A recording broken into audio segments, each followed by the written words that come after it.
Hi, I'm Joe from QTech, and today I'm here to answer one of the frequently asked questions, which is why is my QT190 stop sucking up paint? So 9 times out of 10 that's going to be a stuck ball bearing, so be it the top one or the bottom one, we're going to show you how to do both. So let's get into it. So the first thing we're going to do is remove our prime tube from the suction hose, like so. Put the latch out of the way. We're then going to remove our suction tube. So to do this, there is a little spring retainer. We're going to pinch that together and pull that down. Pull the bottom hose out, like so. You are going to get some fluid fall out of it, be it paint or water, depending on which stage you're at with the machine. Pop that to one side. We've then got to take this bottom gland nut off. To do that, you're going to need a set of adjustable spanners.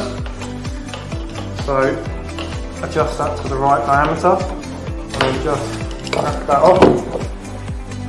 Unscrewing it, being careful because there is sparks inside here that will have a tendency to try and drop out, so be careful when removing this.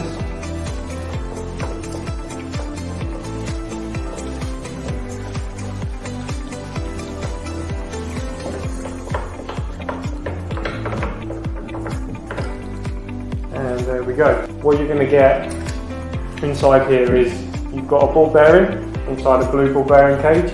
You've got a weight that sits over the top, and there is also the bearing seat, which is really important. This goes back in the right way, but we'll show you that at a later point in the video.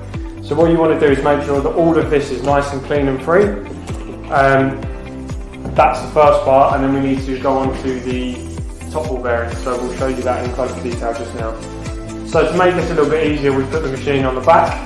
If you look up in the chamber, there's a tiny little hole up there, and what you need to do is take either a long thin screwdriver or the inside of a biro and just stick it up in that hole, like so, and just give it a rattle. And what you're waiting for is to hear the top ball bearing rattling around. If you can't hear that, that means the top ball bearing may be stuck and clogged with paint, at which point you're going to have to do a little bit more to get to that, but we'll cover that in another video. So with the power of video, the machine is now the right way up and we're about to reassemble the wet end. So what you need to do is take the bottom, make sure that the bearing seat sits in the right way. So there is a tapered edge on it, which will sit upright. The ball bearing then sits in that. We then take the bearing cage, which obviously goes over the top of it, so that you can then rattle it. You then take the weight that sits over the bearing cage and place that in the top like so. So now that the wet end's reassembled, we now need to place this back into the chamber of the machine. To line this up, if you just give it a slow half a turn anti-clockwise and then screw it clockwise, it will engage much easier. Screw this all the way back in.